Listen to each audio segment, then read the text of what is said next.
Hello friends, welcome to my new vlog. दोस्तों, आपने कई बार नोटिस किया होगा, अगर आप एक सेलर हैं तो आपने नोटिस किया होगा, और अगर आप एक सेलर नहीं हैं तो आप नोटिस नहीं किए होंगे। आपको मैं पहले ही बता देता हूं कि जब आप एक सेलर बनोगे तो आपके साथ भी ऐसा हो सकता है और तब आप नोटिस करोगे। तो यदि आप एक सेलर हो तो आपने नोटिस किया होगा कि कई बार फ्लिपकार्ट प्राइसेस बहुत डाउन कर देता है हमारे प्रोडक्ट के।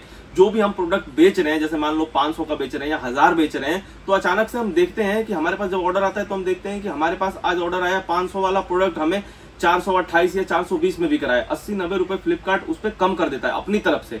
हमने प्राइस सेट किया हुआ है 500 रुपए बेचने का और उसने अपनी तरफ से कम कर दिया, तो ऐसे में तो हमें नुकसान हो सकता है ना।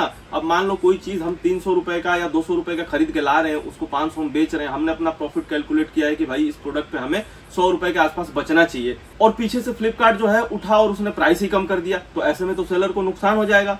लेकिन आपको घबराना नहीं है, मैं बता रहा हूं कि उसमें चेक क्या करना होता है। जरूरी नहीं है कि प्राइस कम हुआ है तो आपको नुकसान हो सकता है। कई बार ऐसा हो सकता है कि पहले से भी ज्यादा आपको बचे, कम प्राइस पे भी पहले से ज्यादा बचेगा। लेकिन ऐसा क्यों होता है दोस्तों, मैं आपको कंप्यूटर स्क्रीन के ऊपर दिखाता हूं कुछ चीजें, फिर आपको समझाता हूं। यहाँ पे मैंने एक अपने ऑर्डर का जो मेरा बैंक सेटलमेंट वैल्यू है, मैंने वो खोल के रखा हुआ है। तो पहले मैं उसको आपको दिखाता हूं कि मैं कितने पे प्रोडक्ट पहले बेच रहा था, अभी मेरा जो प्रोडक्ट का प्राइस है, सेलिंग प्राइस, वो क्या दिख रहा है और मेरे बैंक सेटलमेंट क्या आ रहा है। इसमें आपको ये भी नॉलेज हो जाएगा कि किस तरीके से फ्लिपकार्ट अपने चार्जेस ले रहा है। तो उसमें भी ये लिखा हुआ है फ्लिपकार्ट के चार्जेस, वो भी आप देख लेना। दोस्तों, अभी आप स्क्रीन पे देख सकते हो, 2 स्क्रीनशॉट मैंने खोला है, एक लेफ्ट में एक राइट में। तो सबसे पहले लेफ्ट वाला देखते हैं, क्योंकि राइट वाला मैंने थोड़ा सा डिटेल में खोला हुआ है, तो डिटेल वाला बाद में समझेंगे। पहले इसको दिखाता हूं मैं आपको। देखिए, आप अगर ध्यान से देखेंगे तो यहाँ पे लिखा हुआ है ऑर्डर आइटम वैल्यू, और व्यू सेटलमेंट हिस्ट्री के नीचे आप देख सकते हैं 401 रुपए लिखा हुआ है। देखिए यहाँ पे 401 रुपए लिखा हुआ है, मतलब मेरा जो ऑर्डर है वो 401 रुपए का बिक रहा है अभी फिलहाल प्रेजेंट डेट में। लेकिन आपको मैं ये बता दूं दोस्तों कि ये हम बेचते थे करीब करीब 448 यानी 448, 449 ये हम प्राइस रखते थे। तो इस पे फ्लिपकार्ट ने सीधे 48 रुपीज के आसपास इसने कम कर दिया है। तो ऐसे में तो हमारा 50 रुपए का नुकसान हो जाएगा। लेकिन दोस्तों, अब मैं आपको समझाता हूं ये कमीशन का स्ट्रक्चर। आप यहाँ पे देख सकते हैं मार्केट प्लेस फी 32 रुपए 52 पैसे कट रहा है, 32 रुपीज 52 पैसे, और टैक्सेस जो लगे हैं वो 7 रुपीज 69 पैसा लगा हुआ है। बाकी इन सब टैक्सेस को काटने के बाद आप देख सकते हो 303 रुपीज 79 पैसा मिल रहा है। लेकिन दोस्तों, आपको ये अमाउंट ना कम लगेगा। अगर आप 401 रुपए में से ये पैसे घटाओगे, 32 रुपए और ये 7 रुपए, तो ये और ज्यादा होना चाहिए। तो इस समय एक चीजें और नहीं दिख रही, जो फ्लिपकार्ट हमें नहीं दिखा रहा, वो ये नहीं दिखा रहा कि उसने जो डिलीवरी चार्जेस हमसे लिए हैं वो नहीं पे यहाँ पे दिखा रहा है, शिपिंग चार्जेस यहाँ पे नहीं दिखा रहा है दोस्तों। तो उसको आप जोड़ सकते हो इसके घटाने के बाद। अगर 303 रुपीज हमें मिला है और 400 में बिक रहा है, तो बीच का जो अमाउंट डिफरेंस आ रहा है वो 97 रुपीज के आसपास हो रहा है। मतलब कि 32 रुपए तो इसने मार्केट प्लेस फी ले लिए, 7 रुपए टैक्स ले लिया, और जो इसके अलावा बच रहा है वो उसने शिपिंग चार्जेस ले लिए। तो हमारे पास जो बैंक सेटलमेंट है, जो हमारे बैंक के अंदर आएगा, आप देख सकते हो बैंक सेटलमेंट लिखा हुआ है, वो आएगा 303 रुपए 79 पैसा। और क्या आएगा, जो हमारा जीएसटी नंबर होता है दोस्तों, तो जीएसटी वाले अकाउंट में क्रिएट होगा 7 रुपीज 39 पैसा।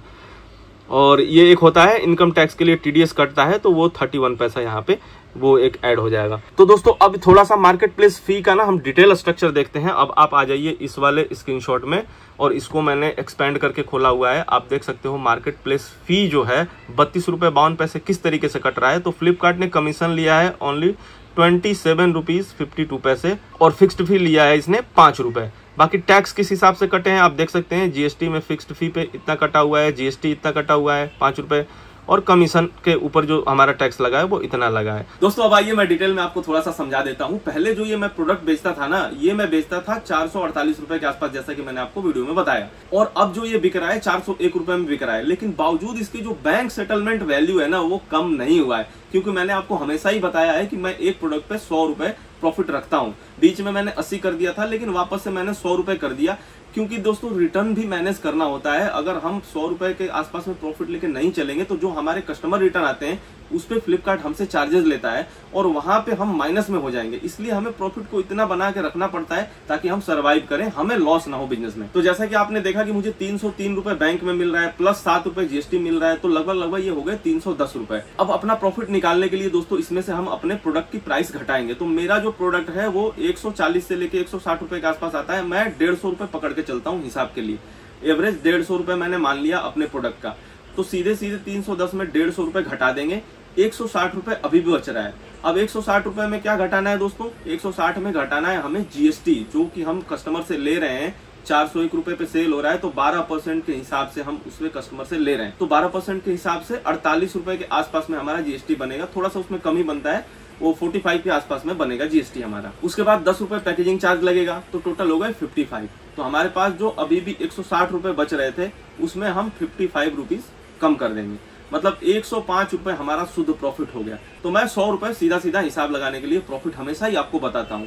तो आपने देख लिया कि फ्लिपकार्ट ने हमारे प्राइसेस कम किए प्रोडक्ट के, इसके बावजूद भी मेरा प्रॉफिट कम नहीं हुआ, 100 रुपए से ऊपर ही है। तो ये होता इसलिए है दोस्तों, क्योंकि फ्लिपकार्ट अपने चार्जेस कम करता है, तभी वो प्राइस कम करता है। जो कमीशन फी, फिक्स्ड फी और शिपिंग चार्जेस ये देखते हो, ये सारी चीजों के प्राइसेस जब फ्लिपकार्ट हमसे ज्यादा लेता है तो हमें ज्यादा प्राइस करके ऊपर बेचना पड़ता है। जब फ्लिपकार्ट हमसे कमीशन और चार्जेस कम लेता है तो हम अपने प्रोडक्ट को कम प्राइस पे बेचते हैं। तो उम्मीद है कि आप मेरी बात को समझ गए होंगे कि फ्लिपकार्ट जब भी प्राइसेस कम करता है तो जरूरी नहीं है कि हमारा प्रॉफिट घटे। ये हो सकता है कि उसने अपने चार्जेस कम कर दिए हैं, इसलिए हमारे प्रोडक्ट की प्राइस ड्रॉप कर दिया है। तो हमें क्या करना है, जैसे ही हमें कोई भी ऑर्डर आए और हमें लगे कि हम तो इसको इतने पे बेच रहे थे, 500 पे बेच रहे थे, ये कम पे ऑर्डर आया, तो तुरंत हमें उसका फी स्ट्रक्चर चेक करना है, जैसे कि मैंने ये आपको दिखाया। इसी तरीके से आप खोल लेना और अपना पूरा कैलकुलेशन कर लेना कि आपका प्रोडक्ट कितने का है, उसने कमीशन कितना लिया, आपको बैंक के अंदर कितना मिल रहा है। तो सब कुछ उसमें, जैसे मैंने ये कैलकुलेशन किया उसी तरीके से आप अपना कैलकुलेशन कर लेना और आपको पता लग जाएगा कि आपका प्रॉफिट कहीं कम तो नहीं हुआ।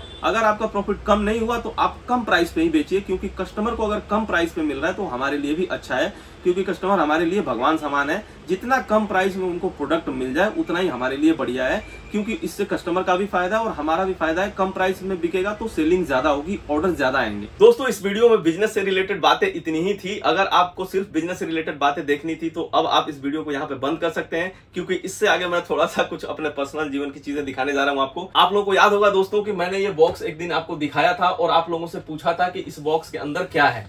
तो आज हम इसको बाहर निकालते हैं और देखते हैं कि इसके अंदर क्या है। बहुत सारे लोगों ने कमेंट में सही जवाब दिया था।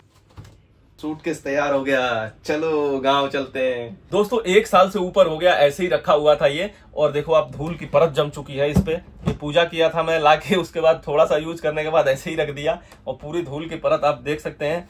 तो एकदम से मतलब गंदा हो रखा है। इसको कोलिन से बाद में मैं साफ करूंगा। अभी फिलहाल कपड़ा मार देता हूँ और आपको दिखा दूं दोस्तों कि इसको खोलने के लिए पूरा सूटकेस की तरह यहाँ पे लॉकर वॉकर सब दिया हुआ है, इधर भी। तो नंबर तो मैं भूल गया हूँ कि क्या नंबर डाला था, लेकिन मैं एक बार 000 सब सेट करके देखता हूँ तीनों तरफ, और ये सेट है। तो इसको खोल के देखते हैं खुलता है कि नहीं। ये तो खुल गया, ये भी खुल गया दोस्तों।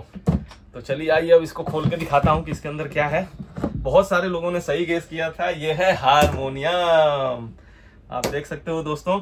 और मैं आप लोगों को बता दूं कि मुझे कला से बहुत ज्यादा रुचि है। मुझे एक्टिंग बहुत पसंद है, मैं मूवीज देखना बहुत पसंद है, ड्रामा देखना बहुत पसंद है, नाटक जो होता है, और म्यूजिकल प्रोग्राम देखना बहुत पसंद है। जो भी क्लासिकल प्रोग्राम होते हैं दोस्तों, मैं वो जाता हूँ देखने। दिल्ली का एक मंडी हाउस जगह है, बहुत फेमस है, अगर किसी को पता हो तो उसके बारे में।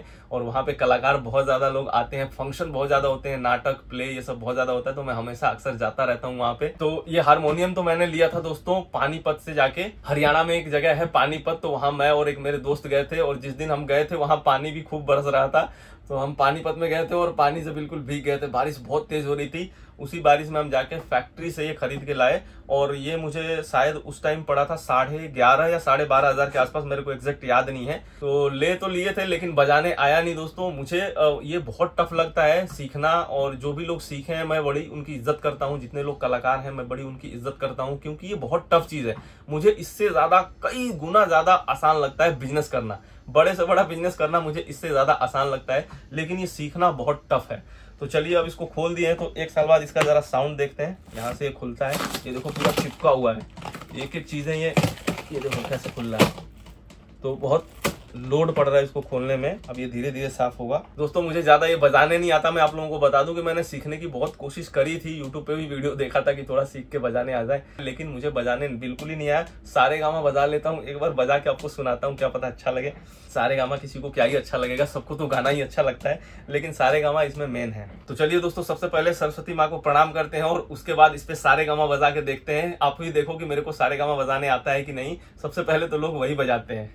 तो जय मैया सरस्वती की कृपा करें। सारे गा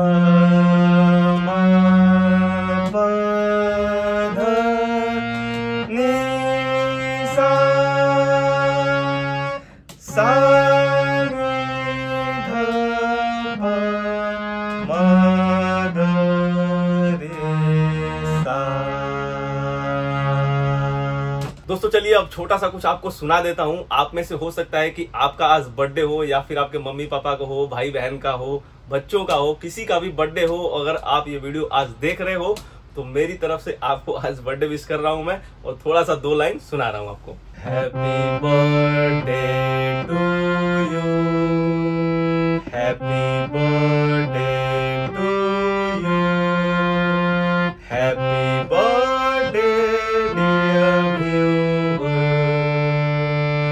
हैप्पी बर्थडे टू यू।